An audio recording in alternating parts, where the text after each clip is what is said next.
Next on AM 1480 WLEA, the Newsmaker Show. Here's Brian O'Neill. Well, the last time we spoke with Alfred Police Chief Paul Griffith was right after Hot Dog Day, when he was jamming out on his guitar and having fun with the crowds. And now we're speaking with him again. We're just 10 days away from Tough Mudder in nearby Andover. Saying good morning now to Alfred Village Police Chief Paul Griffith. Good morning, Brian. Well, Paul, how's everything going in the village of Alfred these days? Everything's going pretty good. Due to the summertime, it's actually a nice, peaceful place right at the moment. That's great. That's great. Now, does Alfred have to do much at all to prepare for the Tough Mudder event in Andover? No, we really don't have to do a lot. When they initially started it a few years ago, we thought it was going to be a bigger deal than what it was, but they stagger them, bringing them in, so we don't see a huge influx of traffic, and actually it's a pretty peaceful event as far as we're concerned here in Alfred. Do you ever catch the videos of those on Facebook? I do. It looks like a pretty good contest. I think the one that I like the best is where everybody has to go through the little wires that shock you. Ouch, yeah, that's quite the endurance test there. Tough Mudder again coming up in just under 2 weeks in Andover. Alfred Police Chief Paul Griffith, as far as the arrests go these days, there's nothing major at the moment, but what do you find that most of your arrests are these days? Speeding, DWIs, unlawful possession of marijuana? You know, it's funny. Things run in spurts with us. During the school year, you know, it's a lot of local law stuff for us when the students are here. In the summertime, things drop off, but we tend to have some more major crimes. Right after school let out, we actually had a string of burglaries. We had a couple burglary arrests. It really depends on the time of year and what's going on. Typically, in the summer, we have some bigger crimes go on. We just don't have as many.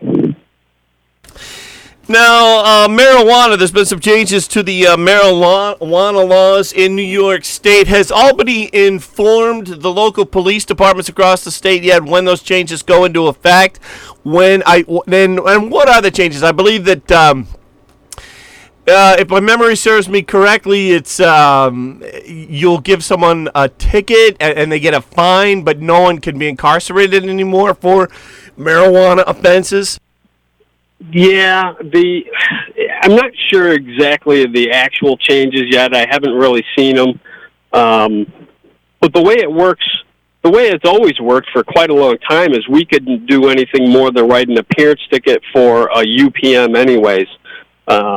We really couldn't take them into custody.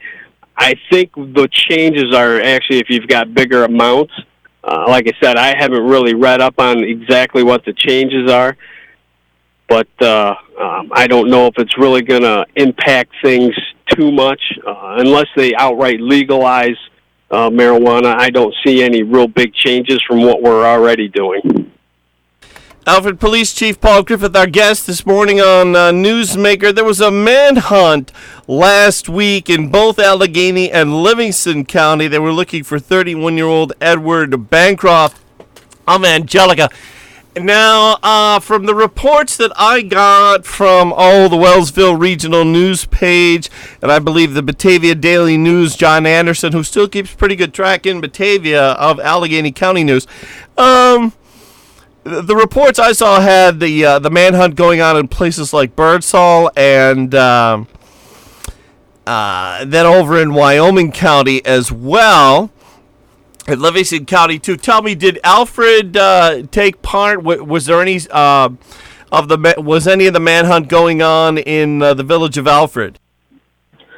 No, we didn't have nothing active. Our guys, of course, when this happens, is always keeping an eye out for any type of vehicle descriptions that were given or or descriptions of a person that might be him, we would obviously act upon it. But he was never really known to be in our area, so it was nothing that we were actively looking into or investigating for our area. Now, one of the things that came out of, and I haven't talked about this on the air yet, one of the things that came out of the manhunt last week, and John Anderson made quite a big deal about this on his Batavia Daily News website. I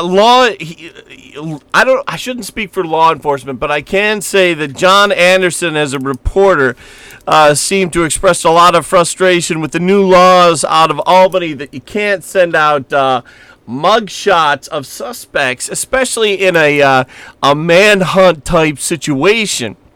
Now, some media outlets did get a photo of Edward Bancroft if they went to Bancroft's Facebook page or Twitter page or something like that. I don't know. But they did. Some of the media outlets did have Bancroft's photo. Did you have any thoughts on the mugshot photo bans that's going into effect with new laws coming out of the state capitol, Paul?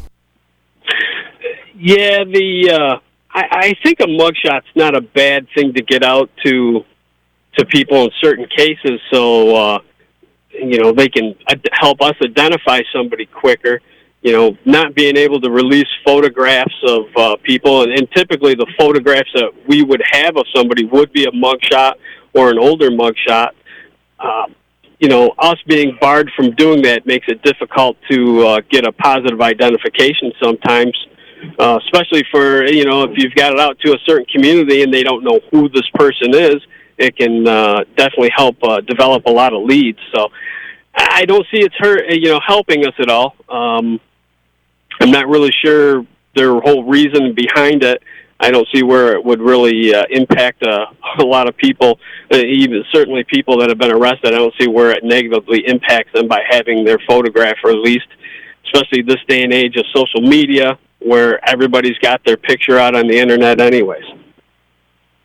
And there's been some bail law changes in New York State.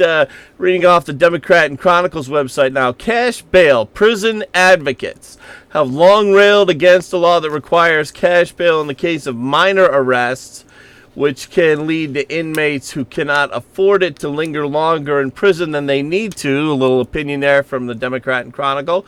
So the state has ended cash bail for most crimes as part of a host of criminal justice reforms. Alfred Police Chief Paul Griffith, has this affected the Alfred Police Department yet? Yes and no. It's one of those things where there again, I'm not exactly sure why they did it, because most people that if we put somebody in jail, for instance, for a misdemeanor crime, if they sat in jail for 3 days, most of the time they were interviewed by the probation department and released through probation, and they kept track of them. And this was to do if they didn't have the money to pay their bail, they could get out without paying any bail, but they were under the auspice of the probation department. And that still goes on. So I'm not really sure why they did this. I'm sure this goes on in other places. Allegheny County wouldn't be the only place doing this. So there again, it seems like they fixed something that didn't necessarily need to be fixed right at the moment.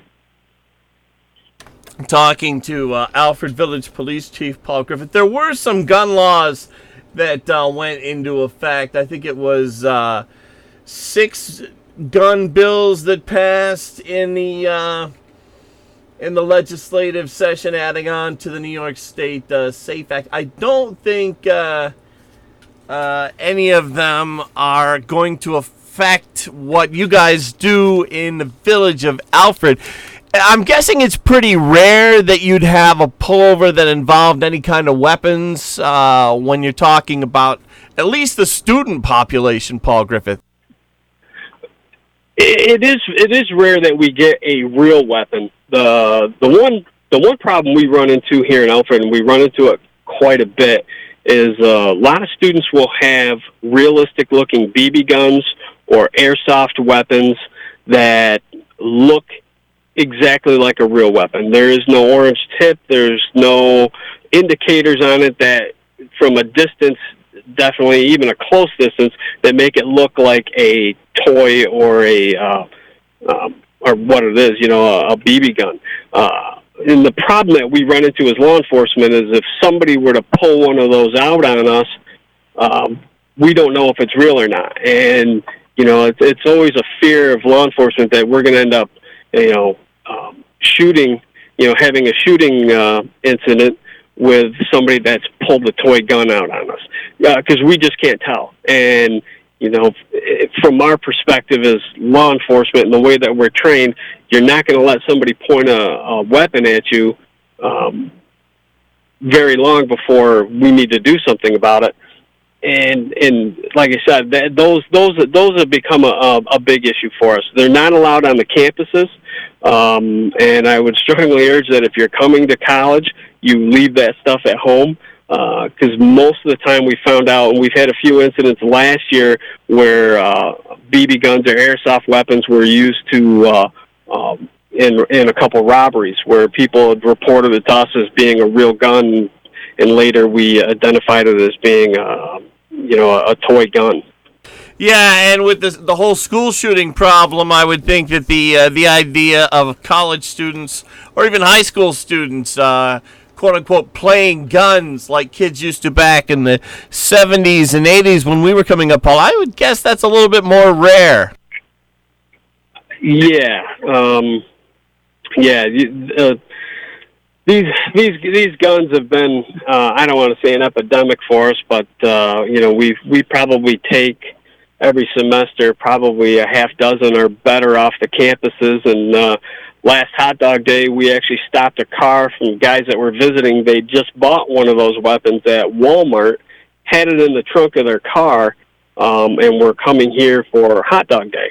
And we're not really sure what their intent was, but we don't believe it was to, just show their buddies and do some target practicing with one. Oh, wow. How about splat ball guns? Now, that was a 1980s invention. Wondering, people bringing splat guns outdoors and fighting with splat ball guns outside. Is that ever a problem in the year 2019? I know that used to happen sometimes when they first came out back in the 1980s. What about 2019? Splat ball, not so much. There's a few fields around the area. I believe there's one in Angelica still does splat ball. We don't really see those on the campus. Like I said, the airsoft, the ones that shoot the little white plastic pellets, are the ones that we're seeing now that are more realistic looking. We see that quite a bit. Matter of fact, my department owns some weapons like that we use for training because they're so realistic. They're actually a pretty good training tool for us, so we use those for training quite often. That's probably more of our problem now than splat ball ever was. Talking to Alfred Village Police Chief Paul Griffith. We're going to take a quick break. When we come back, we'll talk about things like body cams. Stay with us. The new medical office building in Hornell is your one-stop source for St. James Hospital outpatient services. Everything is right here. Specialists from the University of Rochester and our general surgery team, lab and digital x-ray, urgent care when you need care right now, PT, orthopedics, and new podiatry clinic, primary care, and a new women's imaging and breast center. Easy parking and friendly staff, all in a modern, convenient location. Visit stjames.urmc.edu.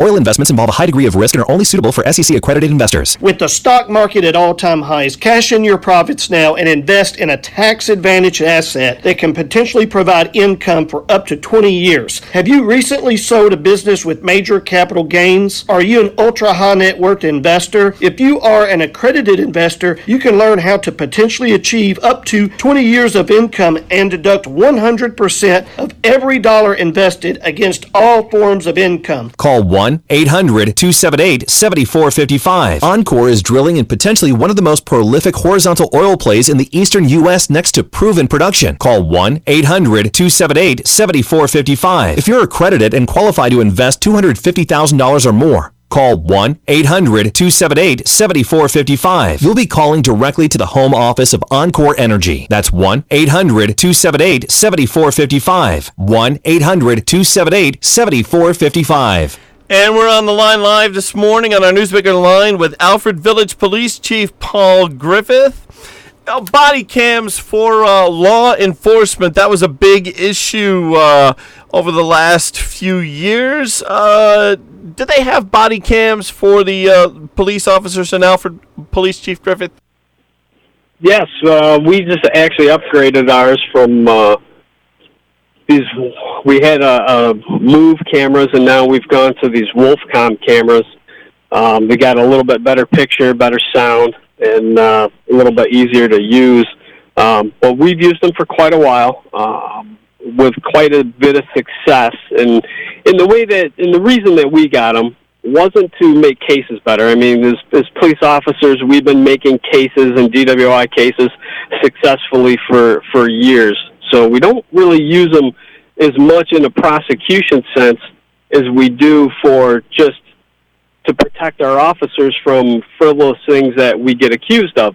We run these cameras anytime we go to an incident. Our cameras actually say record on them when they're on, and they flash it, so you can see when we're recording. So it's not a thing that we're trying to hide from the public. They know when they're being recorded. The thing that we've noticed also with that happening is that when we show up at something, when people are being recorded, they tend to act a little better. They don't. It tend to diffuses the situation a little bit when people are on camera and they know that this is being recorded. So that's actually worked out well for us also. And my officers don't really seem to mind it, because every time we go to an incident, somebody's usually got their cell phone out recording us anyway. So no matter what we do anymore, we're being recorded pretty much. I have a couple questions here, a couple follow-up questions. When you pull over, I don't know if I'd call them a suspect, a subject, I guess I would say. Do you find that they pull out their cell phones a lot, even if it's just a minor speeding ticket type infraction? Yeah, we'll get that quite often. I've seen they don't really stick them in your face, but I'll see their phone sitting on their lap, and or they'll be having it sitting on their dash, and I know they're recording us, which is not an issue. As long as you're part of the conversation and everything, you can record in New York State. And everybody in my department, since we're recording, they're recording, everybody's on the same page with it. So it does happen a lot, but it's usually pretty much a non-issue for us. I've told my guys from the time we start field training them right up through that if you do your job like you're always on video camera, you probably won't have any issues. Do you find, now I know from having been on camera myself, I worked the Spring Break show as a DJ, actually, back in the Spring Break 2004 at Club La Vila, and MTV was there, and the cameras were nonstop. And after a while, you kind of forget that a camera is running. Do you or your officers find that's the case, that, just after a while you forget that you're on camera? They're pretty cognizant of it, because we have to turn them on and off. Okay. They don't run 24/7, so... Right. We always, like I said, we show up at an incident, we always, even if you don't have your camera on, we always suspect that somebody's filming us. Sure. So our guys are pretty cognizant of that. It's not we're not so used to it that we forget. So no, we got to turn them on and off, and there's some indicators on the camera that let us know when they've been on for a while. So we're pretty aware of it. And kind of interested in this. Do you find, does the video, does it stay in like an SD card in the camera, or does it go right back to the police station? Can you see from the police station at the desk on monitors what's going on? Yeah, we can't view on our cameras, the current ones we have. They have to go back, and they're downloaded into our server, and they're put onto a separate hard drive. that saves the video. I'm kind of interested in this, thinking of the Alfred Police Department pulling over the different people, suspects, subjects, whatever you would call them in police work. Do you find there's a difference between, say, the Alfred Village and Town residents and the students who come in from out of town when you do a pullover? Yeah, there's a big difference. The students come here from all over the country. We have students, and actually all over the world. We have quite a different array of people. Most of the town people, my guys know most of the people in the village. They know them. When we start stopping students, it can be a myriad of different reactions. You get students from other countries. They'll act completely different than, say, people from New York City versus Pittsburgh, rural areas. Everybody's got a different reaction to being stopped.